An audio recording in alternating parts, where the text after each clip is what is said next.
time for this nation to take a clearly leading role in space achievement, which in many ways may hold the key to our future on Earth.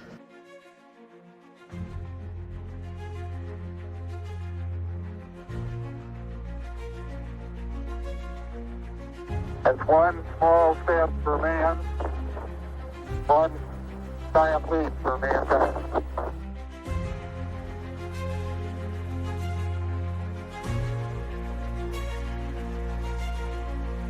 Today is a day for mourning and remembering. Nancy and I are pained to the core by the tragedy of the Shuttle Challenger. The following program may contain coarse language, adult themes, and bad attempts at humor. Listener discretion is advised.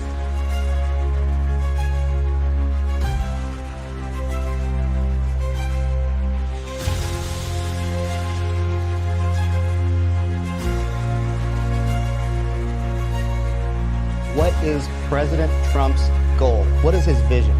He wants to put an American flag on Mars.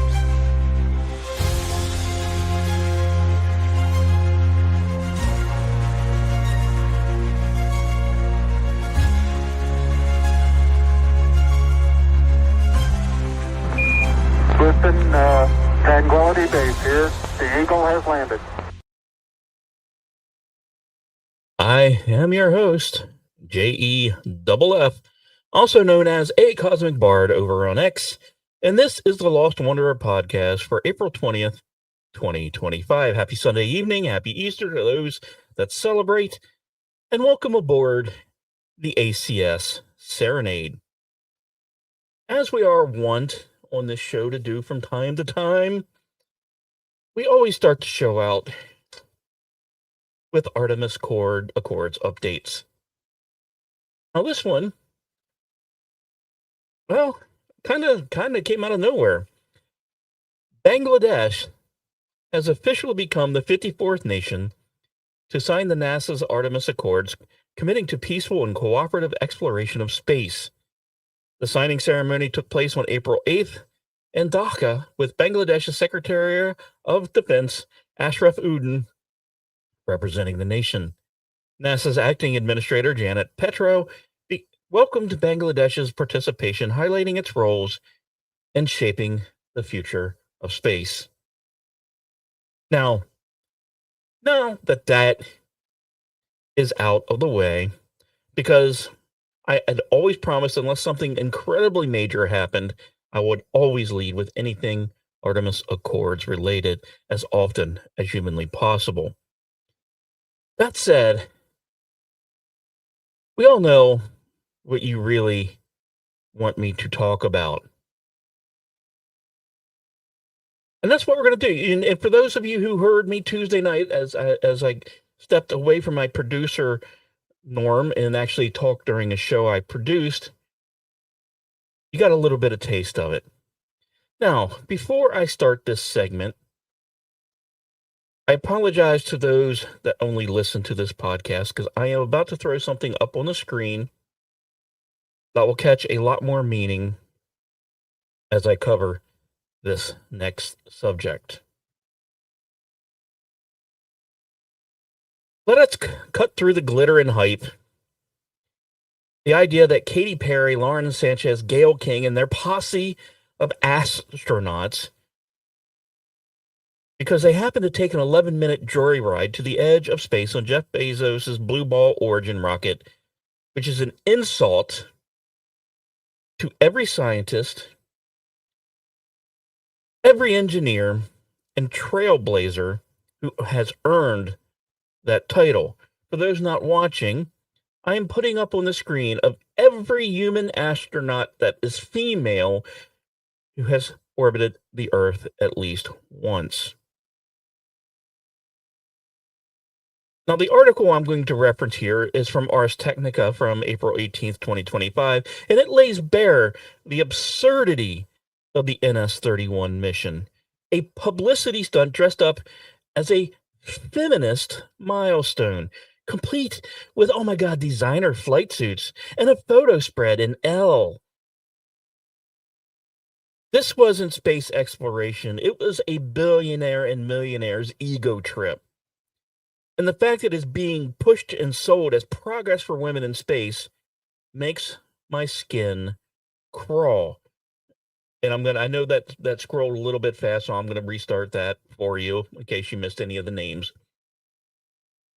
Now imagine this scene. 6 women, Katy Perry, Lauren Sanchez, Gayle King, Aisha Bowe, Amanda Nguyen, and Carrie Ann Flynn, all climbed aboard Blue Origin's New Shepard rocket in West Texas. That said, they're not there to run experiments or even pilot the craft. They're passengers on a fully automated ride that requires less skill than a Tesla on autopilot. You had the rocket blast off, cross the Kármán line at 100 kilometers, and gave them 4 minutes of weightlessness to flip around, gawk at Earth, and snap a few selfies. Then it's floating back down to Earth, where Perry, ever the performer, drops to her knees and kisses the ground like she survived a lunar landing. Once again, the whole thing takes 11 minutes, barely enough time to brew a decent pot of coffee. Yet Blue Origin and the media hype it out as something historic, with Oprah shedding tears and Khloe Kardashian tweeting fire emojis. Give me a break. Now, the Ars Technica piece, penned by Eric Berger, didn't mince words about why this is such a sham. Berger points out that suborbital flights like NS-31 contribute approximately 0 to the arc of human spaceflight. Unlike orbital missions, which requires days or weeks circling Earth and often involve complex scientific work, this was a quick hop to 65 miles up, just scratching the edge of space. Now, the article notes the FAA's decision in 2021 to stop issuing commercial space astronaut wings because the bar for astronaut status had become a frickin' joke. Back when the FAA handed out these wings, you had to perform duties essential to public safety or contribute to human spaceflight safety. Singing "What a Wonderful World" while floating, as Perry did, doesn't cut it. Neither does posing for a magazine cover, which seems to be Sanchez's main qualification for curating this crew. Now let's talk about the crew for a second, shall we? Sanchez, Bezos' partner, handpicked, of course, handpicked the group, and it's clear this was more about clout than credentials. Now, that said, Aisha Bowe, a former NASA rocket scientist, and Amanda Nguyen, a former NASA intern, I don't mean to insult you because at least you have some space-related backgrounds. Any hate I have is not necessarily meant to you, but the fact is, you were still just passengers on this. Now, Gayle King, a talk show host who is best known for being Oprah's friend, Carrie Ann Flynn, a Blue Origin executive, Katy Perry, a pop star who once sang about kissing girls and liking it. This wasn't a team of astronauts. It is a guest list for a Met Gala in space. And the article by Eric Berger quotes Sanchez, calling them storytellers who will inspire the next generation. Inspiring how exactly? Once again, I'm going to put up the list, and by me putting up this list of the females who have actually freaking orbited Earth is more inspiring than anything they did. That's okay. By showing kids that if you're rich and or famous, you can too buy a ticket to space and call it a career pivot. That said, the political mudslinging has only made this worse. Sean Duffy, Trump's transportation secretary, took to X to kind of dunk on the mission, arguing that none of these women met the FAA's astronaut criteria since they didn't perform critical duties. He's right. And sure, let's face it, Duffy has a little bit of his own agenda. Perry is and was a very vocal Biden-Harris supporter, and there's no love lost between Trump's crew and Bezos' empire. That said, you have Elon Musk SpaceX out here launching real orbital missions while Blue Origin's still playing in the kiddie pool of suborbital tourism. That said, Duffy is not wrong. The New Shepard rocket flies itself. The crew had about as much control as I do when I'm riding a roller coaster at Six Flags.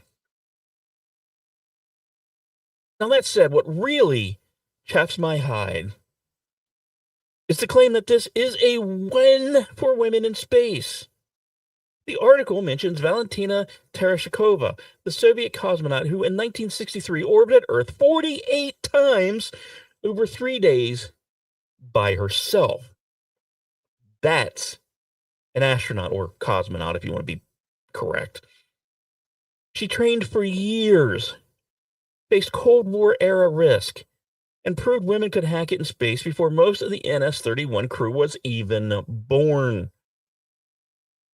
Comparing her to Perry, who spent more time on her makeup for the L shoot than she did in actual quote-unquote space, is like comparing a Nobel laureate to a TikTok influencer. Since Tereshkova, dozens and dozens and dozens of women, as I've demonstrated 3 times now on screen, have orbited Earth, conducting experiments, performing spacewalks, and commanding missions.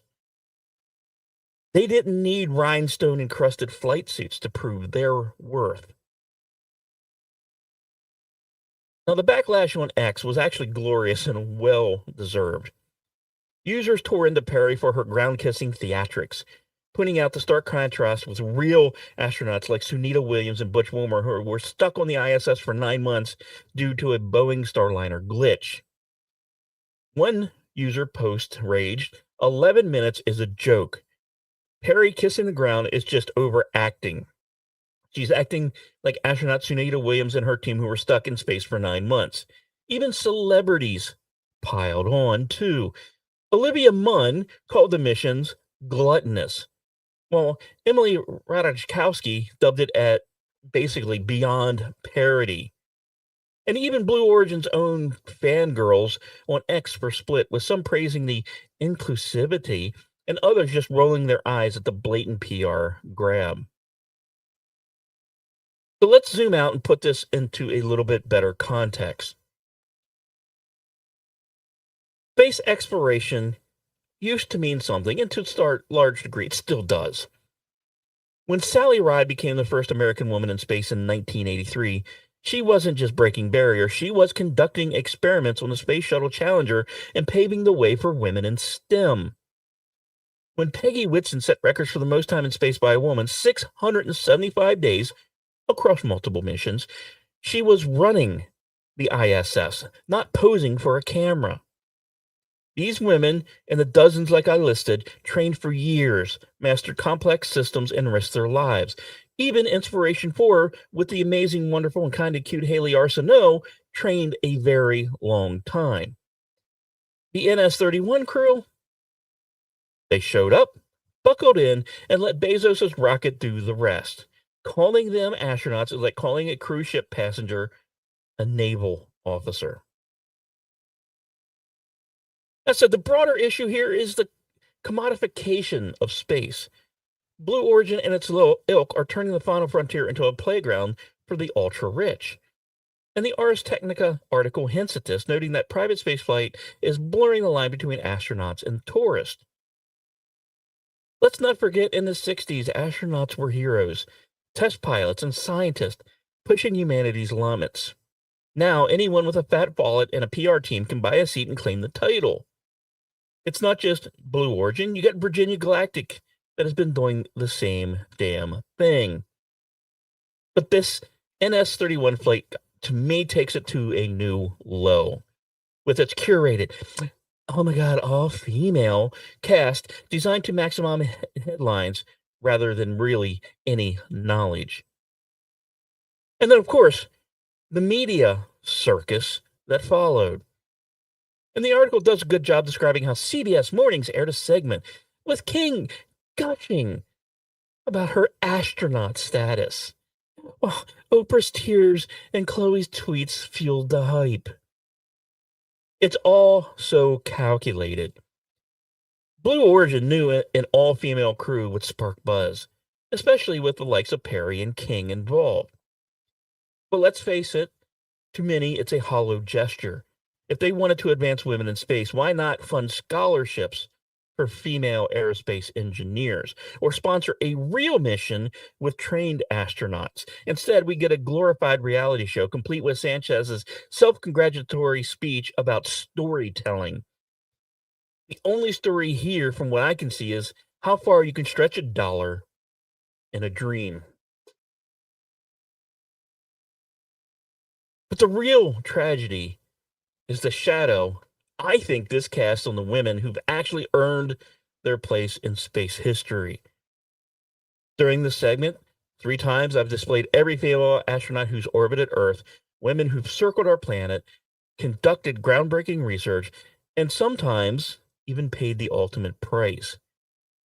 They're the ones who deserve the spotlight, not a pop star who thinks 11 minutes of weightlessness makes her frickin' Neil Armstrong.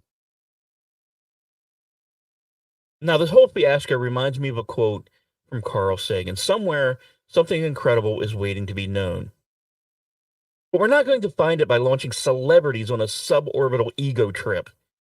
If you want to honor women in space, and we should, let's celebrate the ones who've logged months on the ISS, the ones who've walked in space or commanded missions under pressure, and those that have unfortunately lost their lives.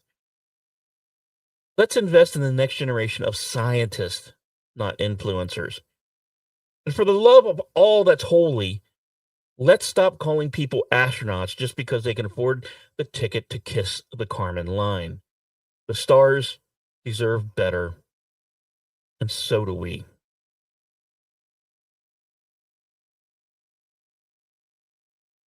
Okay. Sorry about that rant. I needed to go there. And hoping Aggie will eventually listen to this because she was the one who convinced me to do this. So, Aggie, that was for you. So now to the regular portion of the Lost Wanderer podcast. Space Force has finalized the contracts for what's called the National Security Space Launch Phase 3 Lane 2, which is a fancy way of saying the stuff that absolutely cannot blow up. These are the launches carrying the critical military payloads, let's say spy satellites, missile detection arrays, command and control network, stuff that, Watchers and Whispers, and if needs, rains down hell. That said, the timeline is 2027 to 2032 for this, and the budget is $13.7 billion with a B dollars. That said, here's how the cosmic cookie is crumbling out with this. SpaceX is getting $5.9 billion with a B for 28 launches. United Launch Alliance, $5.4 billion with a B for 19 launches. And Blue Origin, $2.4 billion for 7 launches. Hopefully no celebrities will be on that flight. And in case you're wondering, yes, Blue Origin just cashed their biggest government check yet, and New Glenn hasn't even been certified for these missions yet. More on that in a second. Now, this is the latest evolution in the Pentagon's attempt to create a launch marketplace. The Phase 1 and 2 awards from the past decade mostly went to ULA and SpaceX, who have proved that they can actually handle the heat. But Phase 3 is split into 2 different lanes. Lane 1, open to commercial payloads and emerging players. Lane 2, that's your big guns. Must be certified, must deliver, must survive war zone level scrutiny. Now, that said, Blue Origin is a newcomer to this Lane 2. Their New Glenn rocket hasn't flown any of these missions yet. It's still waiting on the full certification for this high-stakes category, but based on its first launch, they'll probably get it. So yes, they got billions for launches. They're technically not ready yet, but first showing was actually pretty good. Now, because this isn't about launching junk in orbit, this is kind of like a bit of a more chessboard-like. National security space missions control early warning for nuclear launches, military GPS and communications, reconnaissance and surveillance, and even cyber defense nodes. This stuff isn't really optional. Losing one of these birds, that's not a oopsie. That's more of a what the fuck, dude. And of course, the government, they've decided multiple providers equals more redundancy. If one rocket fleet fails, another can fill the gap. And that's actually pretty smart coming from government. But it also means trusting players like Blue Origin to get their act together and do so fast. And I'm not against competition in space. But let's be honest, $2.4 billion for a rocket that's flown once and not yet certified for these high-risk missions? It's a bit of a gamble. Meanwhile, we have SpaceX that has been hauling national security cargo up for years now. Falcon 9 is basically the Toyota Camry of rockets, reliable, boring, and everywhere. Falcon Heavy, well, that's kind of your beefed-up muscle car for, the little bit larger payloads. ULA, well, they got some legacy credibility. Their new Vulcan Centaur is certified and recently proved it can deliver the goods. So, yeah, money basically well spent. But yet, go back to Blue Origin. His outfit is still basically in that trust me, bro phase of defense contracting. They're the guy who says he can DJ your wedding but shows up with an aux cord in a dream. That said, here's to the forecast for 27 to 32. We're going to have a whole lot of rockets, a whole lot of money spent, and hopefully not a whole lot of explosions. Just remember, this isn't just a space race anymore. This is kind of a launch arms race, with admittedly billionaires now in the front seat of your tax dollars being placed in the trunk of their car. So buckle up. And while we're on the subject of yeeting national security into the stratosphere, let's talk about what those rockets might soon also be carrying. Weapons. Now, this isn't hypothetical. No defense sensors, not maybe if we need it. We're talking about orbital interceptors, kill vehicles, objects whose entire job is to chase down and destroy other things in orbit. That's not science fiction anymore. That's now on the official U.S. Space Command wish list. General Stephen Whiting, the man in charge of U.S. Space Command, stood in front of lawmakers and said quite plainly, if we want to win a war in space, we need the ability to physically intercept and neutralize enemy objects in orbit. No more hiding behind peaceful intent or, quote, spaces just for exploration, unquote, talking points. And the single strike can blind, silence, or paralyze a nation's battlefield communication within seconds. Trump said the logic is clear.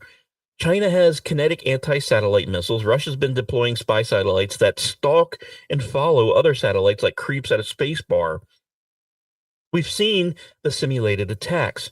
We've seen satellites that explode. And now the U.S. is finally saying, okay, then, let's do this. And what's being floated, and sorry, probably bad pun, is a system that could intercept threats in low Earth orbit and possibly beyond. That means fast, responsive, maybe even autonomous spacecraft capable of detecting, approaching, and eliminating targets in real time. Think robotic space cops with knives instead of warrants. And here's where it might even get a little spicier. This lines up almost suspiciously well with another ongoing defense project, the so-called Golden Dome Missile Defense Network. Yes, they're calling it the Golden Dome.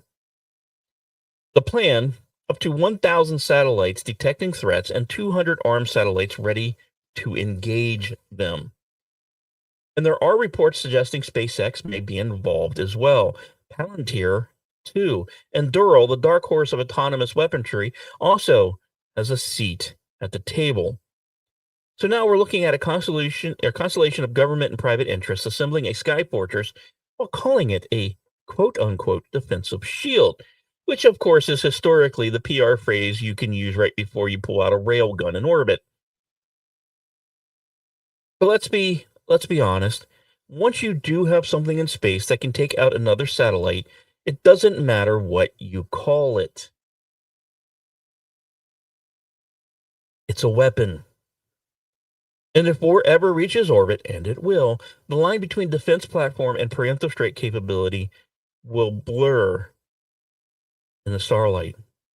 We really are entering a new phase of the space race, one where the prize isn't a flag on the moon or even the first steps on Mars. It is turning into who can control the high ground when the next war breaks out. And let me tell you, the skies are getting crowded, the budgets are getting bloated, and the justifications are getting weirder.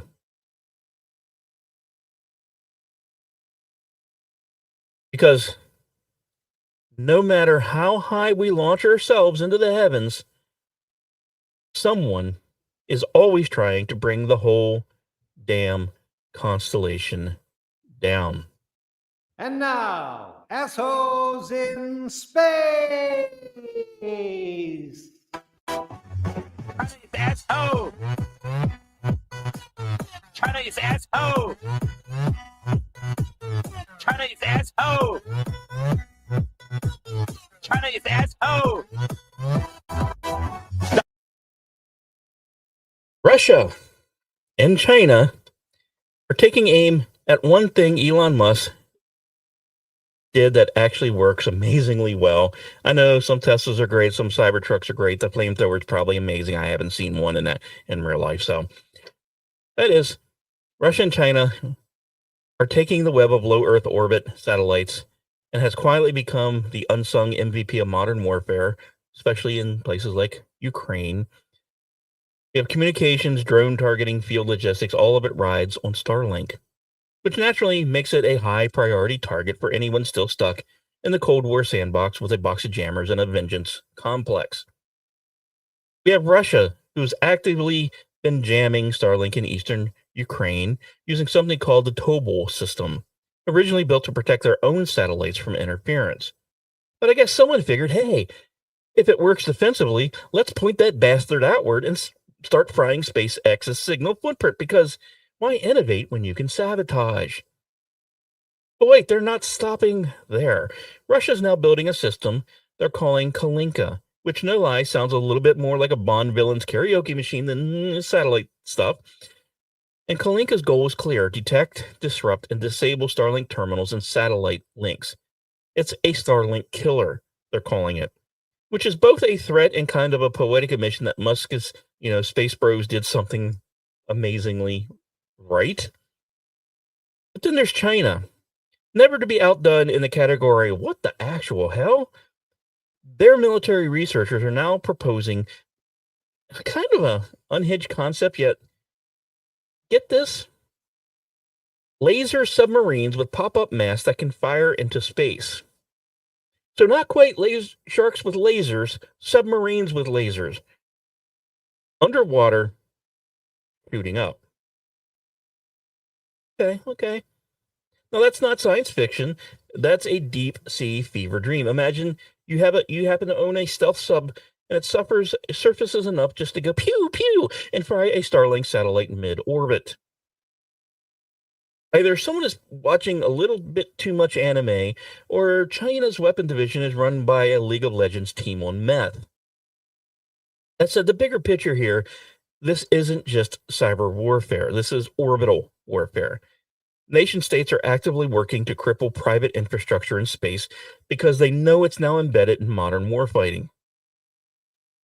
Starlink is now more than just a tool. It's kind of become the battlefield. And anyone who tells you otherwise is probably lying or selling satellite insurance.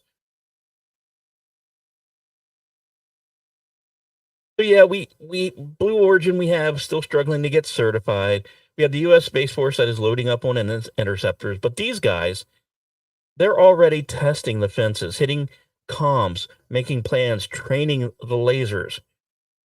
Russia and China don't want to win the space race. They want to cut the legs out from under the guys who's already up top the ladder.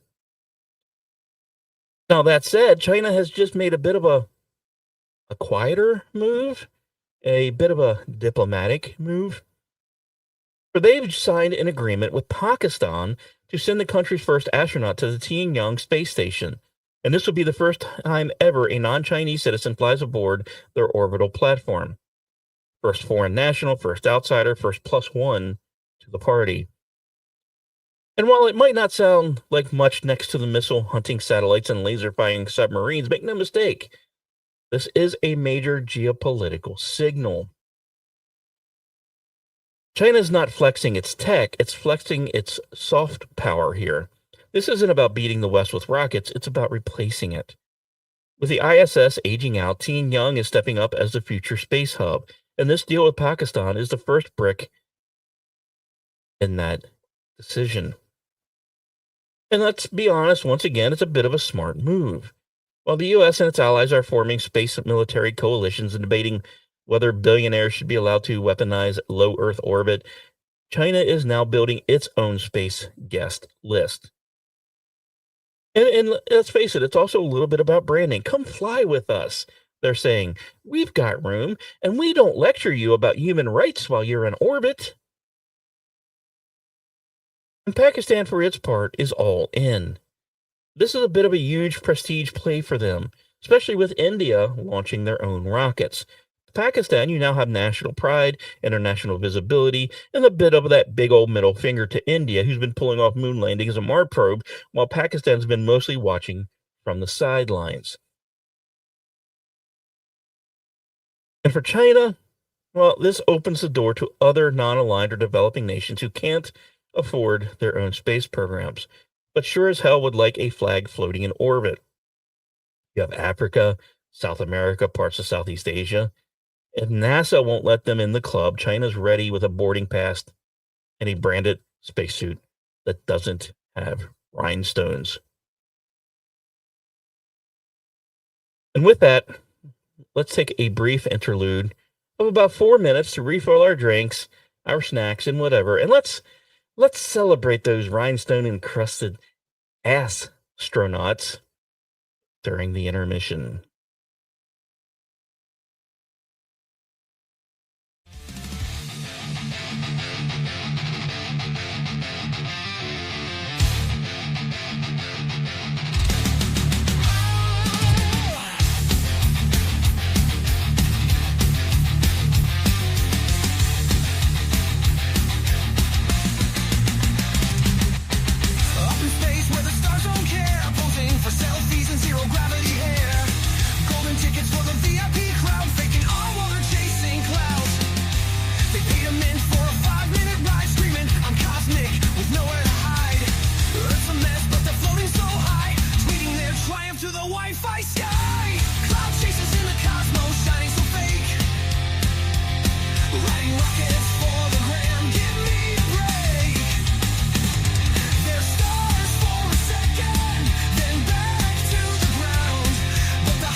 This is your captain speaking. We've reached peak absurdity. Please fasten your seatbelts for the guitar solo, where we shred the ego of space tourism into a million shiny pieces. Also, no refunds for existential crisis. Enjoy the ride!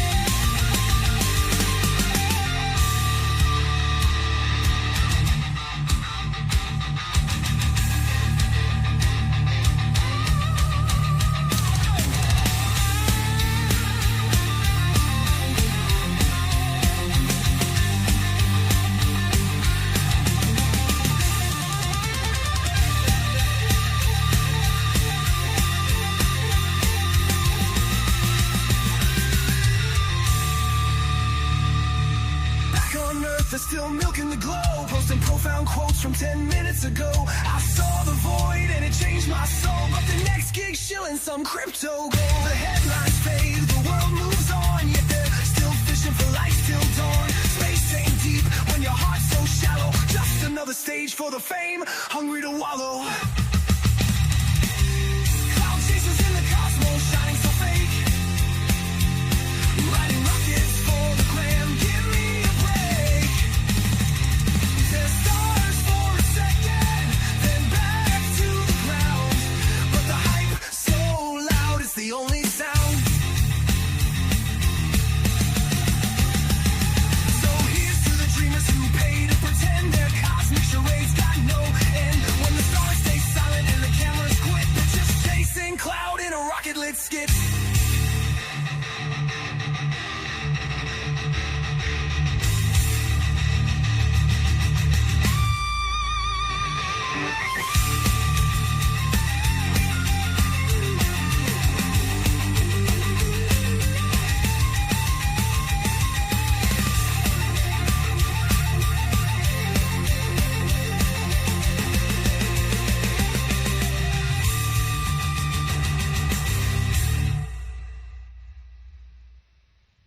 And welcome back. We're fresh off a musical tribute to Space's most overfunded tourist trap and the crew of the high altitude hype that rode New Shepard like it was a party bus to apogee. We return now to a different kind of orbit. Now, this said, this is also one where billionaires jockey for actual power. Because while the amateurs were floating around for clout, Jared Isaacman was busy trying to snag the real gig, that of the next administrator of NASA. And where was he doing that? Well, at a Senate confirmation hearing, getting the full belt-fed sarcasm treatment from lawmakers who, for once, seemed to notice that handling America's space program to a SpaceX superfan might raise a red flag or two, admittedly. Well, I said Isaacman, for those who don't mainline rocket gossip, is the billionaire behind Shift 4 payments and commander of 2 previous private space action missions, Inspiration 4 and Polaris Dawn. He's flown higher than most people who have ever lived, and now he's aiming for the top floor of the space bureaucracy. Now, Senator Ed Markey led the charge, asking not once, not twice, but 5 times whether Elon Musk was present when Isaacman met with President Trump about the NASA job. Was Elon Musk in the room with you? Is he in the room with you now? Was he on the call? Did he send a carrier pigeon? That was a basic line of questioning. And admittedly, Isaacman kind of deadpanned. I was being interviewed by the President of the United States. Oh, I got to admit, I do think it was kind of funny with that deadpan. Now, admittedly, it was also not a denial. But really, who cares? Is there any person alive right now who has done more for space than Musk? But we can easily see the contradiction and, controversy here, since he's bought his rides on, SpaceX, which is owned by or funded by Elon and all that. So I understand some of the question. But Isaacman insisted he would hold an arm's length relationship with any of the commercial providers. But the hearing wasn't just all, thankfully, Musk drama. Isaacman actually had some ideas. He wants NASA to pursue the moon and Mars at the same time, calling for parallel programs, not just the lunar tunnel vision they currently have. He even took a jab at Artemis, asking, why is it taking us so long, and why is it costing us so much to go to the moon again for the first time? Deniers, I got you. Which also is quite fair. The last person to ask that with actual power shut down the science division and handed contracts to their golf buddies. So, if Isaacman is confirmed, which is still yet to be seen, he would be the youngest NASA administrator ever, and one of the only ones with actual spaceflight experience. Now, whether that turns them into a bold reformer or maybe just a glorified launch promoter, that's the billion-dollar question here. And the Senate committee is expected to vote sometime, with a full floor vote likely late spring. And look, maybe it's fitting in a world where celebrities get seats on rockets. Maybe it makes perfect sense that billionaires now compete for the right to run the launch schedule. That said, at least Isaacman has been to space on multiple occasions. He has done a space walk.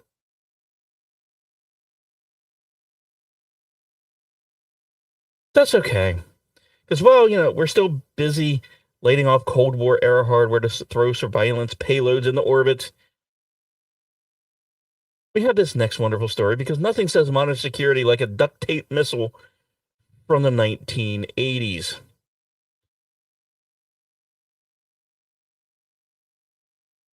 We thankfully have some far more tantalizing news that was unfolding 124 light years away in the constellation Leo.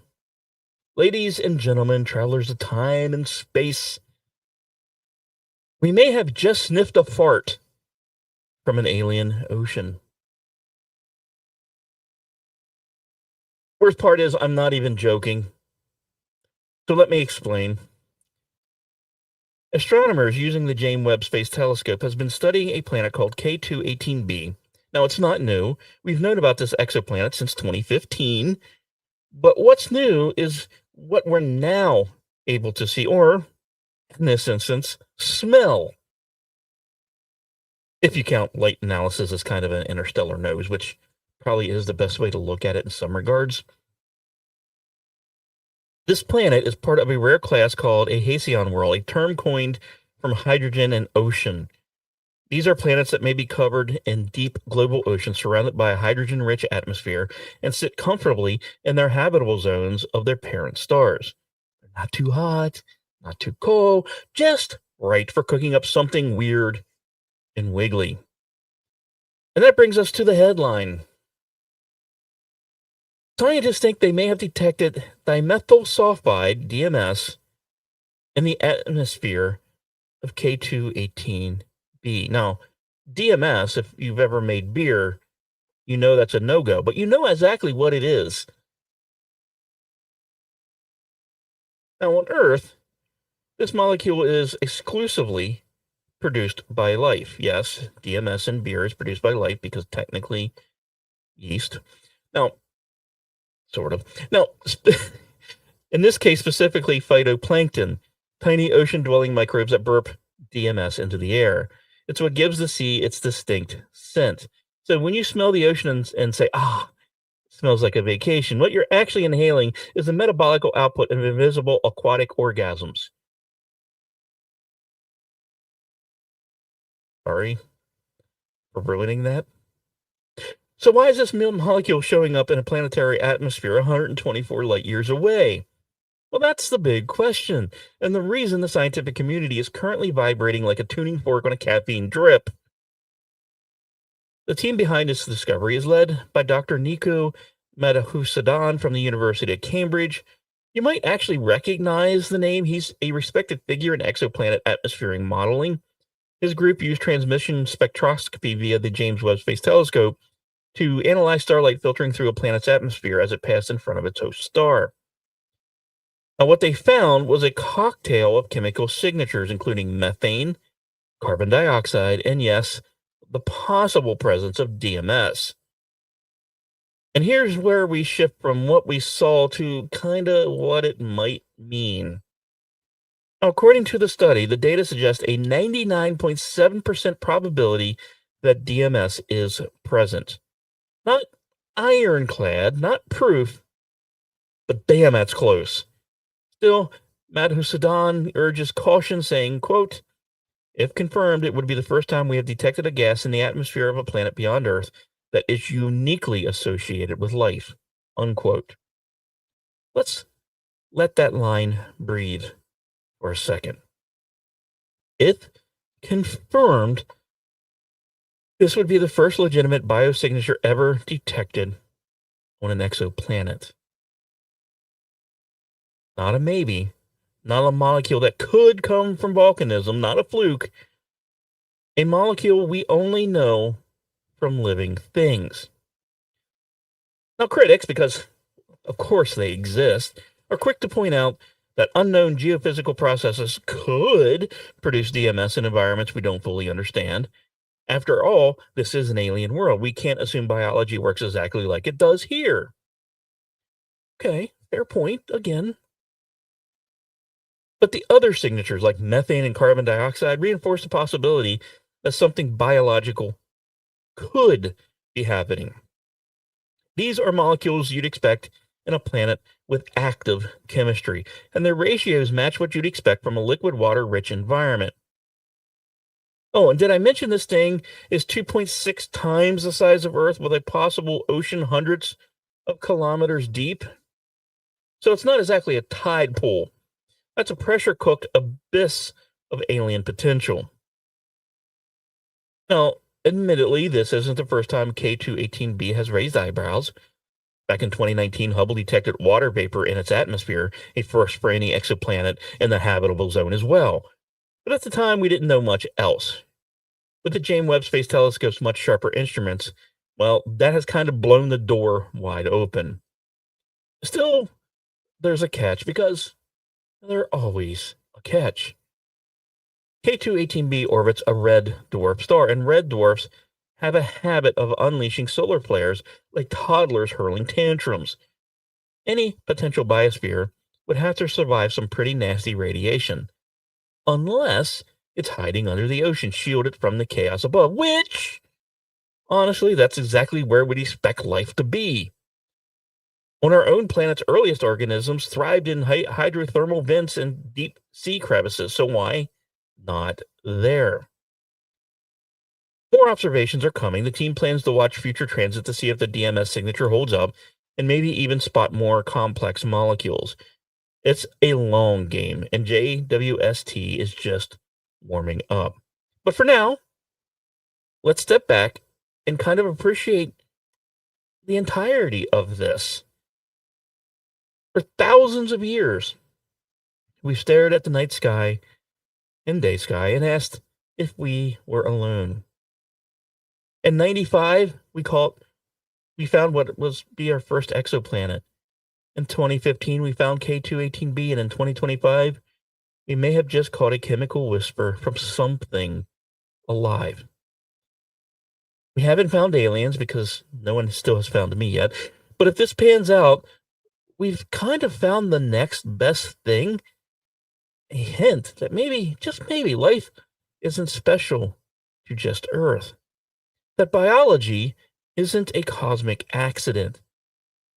That somewhere out there in the black between stars, the universe is breathing. And if that doesn't give you chills, check your atmosphere.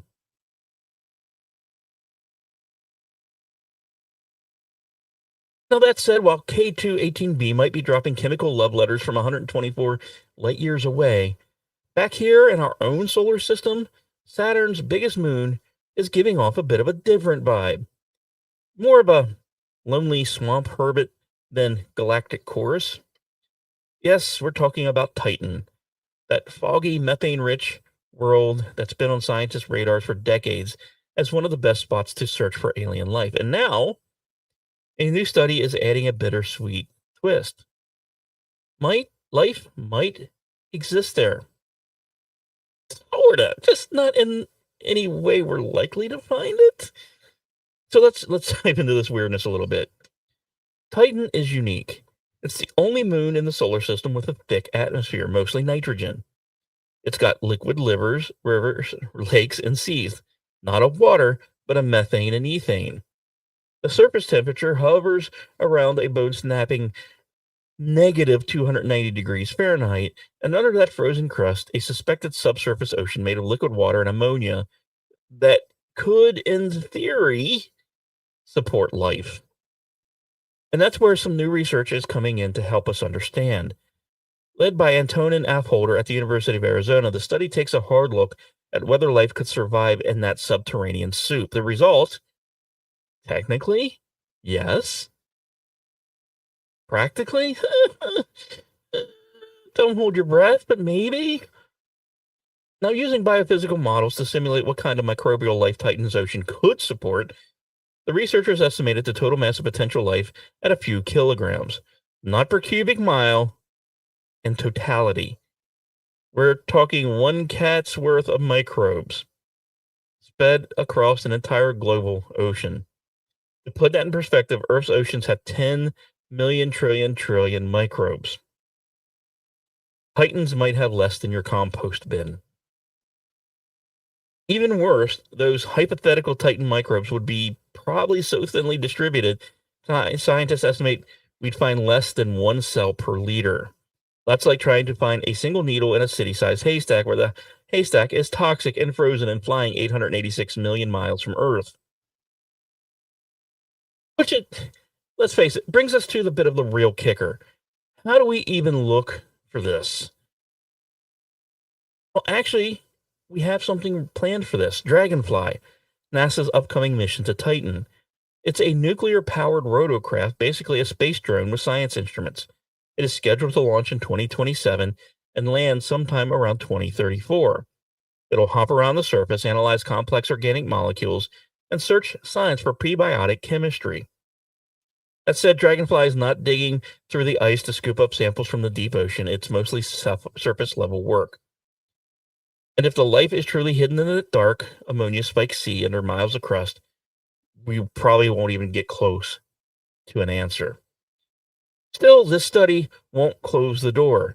Titan is rich in carbon, hydrogen, nitrogen, and oxygen, all the ingredients for life as we know it.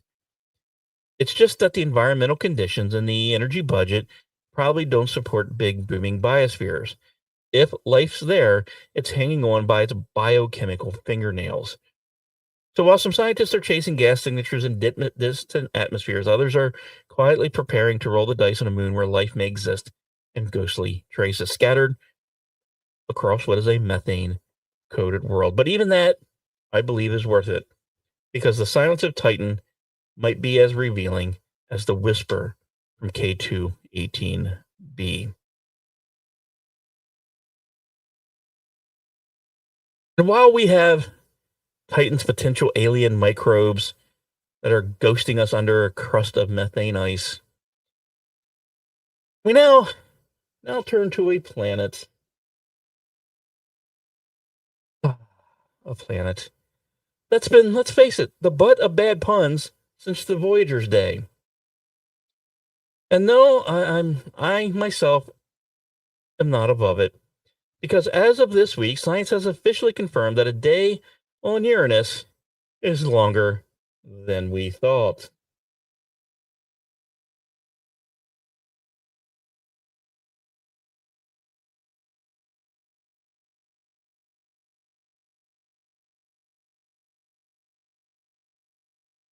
And if that didn't just activate your inner Fry snickering in the background, you're lying. I'm calling you out. According to a new study led by Errol Campbell and the team at NASA's Jet Propulsion Laboratory, researchers used over 10 years of Hubble Space Telescope observations to more precisely measure Uranus's rotational period.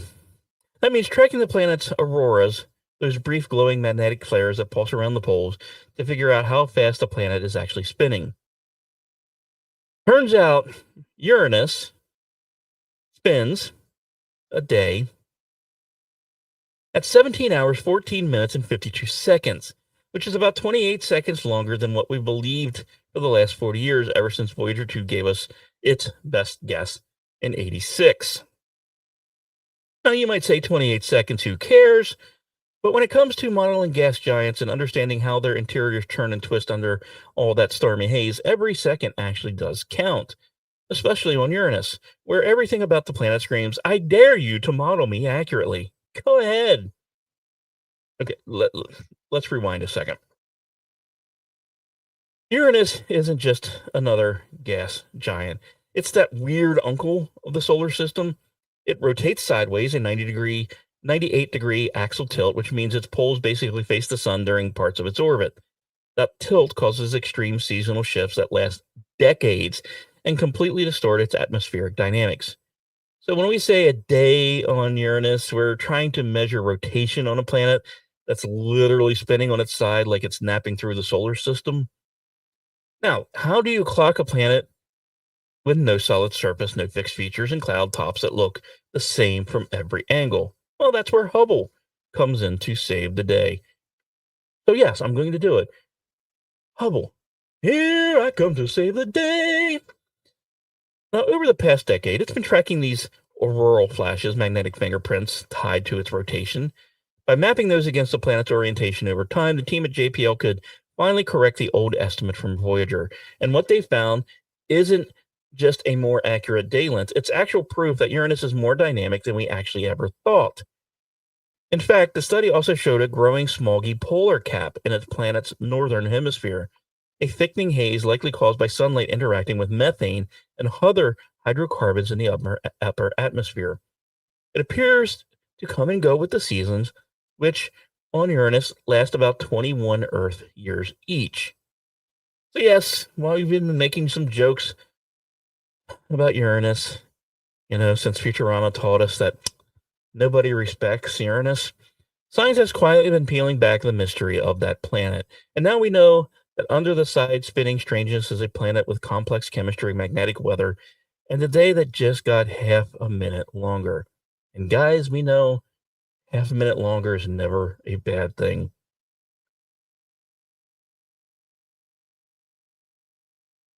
So while we've been busy extending the workday on Uranus by 28 seconds, damn you, a group of physicists decided to shoot their shot at the ultimate sci-fi fantasy, using black holes as batteries.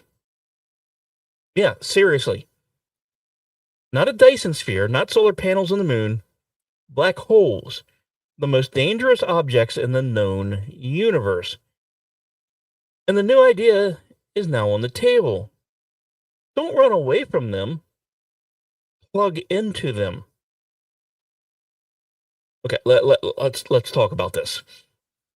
Now, this isn't the first time scientists have asked if we could siphon off the raw, ridiculous energy of a spinning black hole. In fact, a guy named Roger Penrose, yes, that Penrose process guy, came up with one of the earliest concepts back in the 1970s.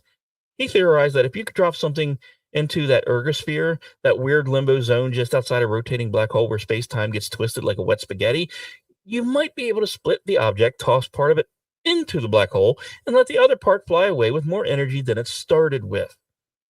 It's kind of like a cosmic judo, using the black hole's own spin to steal some of its juice. Fast forward to now, and physicists are back at it, proposing a process called magnetic reconnection inside the ergosphere. Think of it like cracking apart magnetic field lines so violently that particles shoot off energized, escaping the black hole's gravity with excess power, like lightning lighting a fire in the tornado and somehow catching a spark. Now, according to these theorists, if you could set up the right magnetic fields, you might, strong emphasis and italics on might, be able to pull usable energy from a black hole's rotation. Now, we're not talking about black hole mining with a shovel. This is more plasma physics, relativistic frame dragging, and quantum chaos kind of all rolled into one. But yes, it's wildly theoretical. Admittedly, it also requires technology we don't have and probably won't for centuries. And it also involves getting close to a black hole without getting stretched into interstellar pasta. You can see some problems in the system here. But the point isn't to build it, say, next week. It's that black holes aren't just necessary 100% death machines. They're also, weirdly, perhaps the most efficient potential power plants in the universe. A spinning stellar mass black hole contains more than enough energy to run entire civilizations for millennia, if you could just figure out how to tap it without becoming part of its accretion disk. Compared to nuclear fusion, it's absurdly more efficient. Compared to solar, forget about it. This is basic God-tier engineering. We're talking type 2, probably type 3 on the Kardashev scale. So while we're still trying to figure out how to power a lunar base, somewhere out there, someone is probably scribbling equations about turning the end of all matter into a cosmic supercharger. And honestly, good. Dream big. We're not going to escape the cradle of Earth with LED bulbs and half-charged Teslas. We're going to need crazy ideas like this. Dangerous, beautiful, potentially high-concept physics that stretches our minds further than our probes have gone to date. Because, let's face it, when the lights start to dim back home, wouldn't it be something to be able to somehow plug in to that black hole? Now we come to our final segment of the night. Your stargazing forecast. 2 weeks of twilight treasures, planetary pairings, and one lunar event that you'll probably enjoy. Now, dear travelers, as we drift beyond the spy satellites, whispering exoplanets, sideways gas giants, and battery-powered black holes, we arrive at the last stop of tonight's broadcast. So, if you've got skies, you now will have plans. April 21st and 22nd, the Lyrid meteor shower, which is active from April 16th to 25, will reach its peak on the night of April 21st into the early hours of April 22nd. Expect up to 18 meteors per hour under optimal conditions. With the waning crescent moon rising after midnight, it will actually end up providing dark skies ideal for the viewing.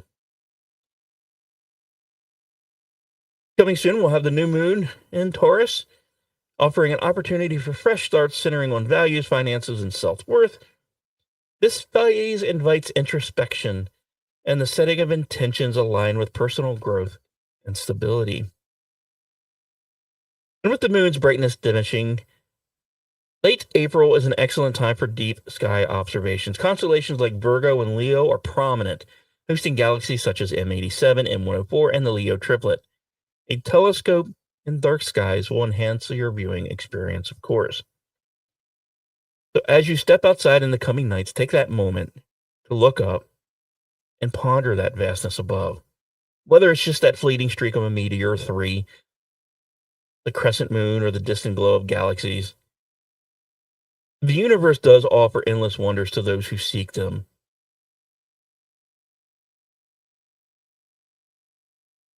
And for rocket launches, we have a very special event coming up. April 21st, we have a doubleheader at Cape Canaveral, Florida. And now for those that don't know, April 21st is also the executive producer of this show's birthday. So happy birthday, EP. At 4:15 a.m., we have a Falcon 9 with CRS-32, a pre-dawn launch that will see SpaceX's Falcon 9 send the CRS-32 mission to the ISS, delivering supplies and scientific experiments. Then, later that night, 8:48 p.m. Eastern, Falcon 9 and Bandwagon 3. In the evening, another Falcon 9 will launch the Bandwagon 3 rideshare mission, deploying multiple small satellites into orbit. And hopefully, the news we've all been waiting for. No, not a new Starship launch. April 27th, message and a booster from Vandenberg, California. Firefly Aerospace is set to launch its Alpha rocket on Sunday, April 27th at 1:37 p.m. Universal Time or 6:37 Pacific from Vandenberg. This mission will aim to demonstrate the LM-400 satellite's bus technology. And you know what that means? There is a stronger than 0% chance you may get to see one of the greatest celestial bodies we've ever seen. Yes, I'm talking Morgan. So until next time, from all of us on board the Serenade, keep looking up. And that's it for tonight's show. Thank you for tuning in when and however you do. Special thanks. NASA, SpaceX, Space.com, Ars Technica, NASA Spaceflight, Popular Mechanics, and more for a lot of the great information on the stories tonight. Thanks to my executive producer, as always, for his help and inspiration. And I cannot believe he turns 17 tomorrow. Love you, bud. I hope you enjoyed the show, learned a little bit, and maybe had a laugh or two as well. The universe is a pretty big place.